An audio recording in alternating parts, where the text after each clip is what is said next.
بسم الله الرحمن الرحیم.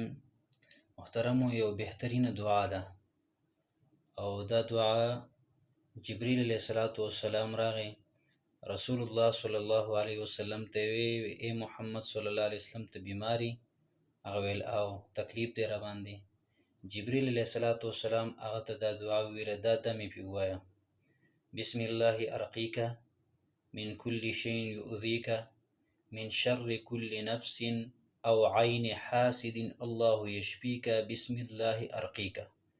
دا ان شاء الله تعالی ځان سره یاد کو، ځانم پې دمو، خپل اولادم پې دمو. یو ځل ته بیا ویمه: بسم الله ارقيك من كل شيء يؤذيك من شر كل نفس او عين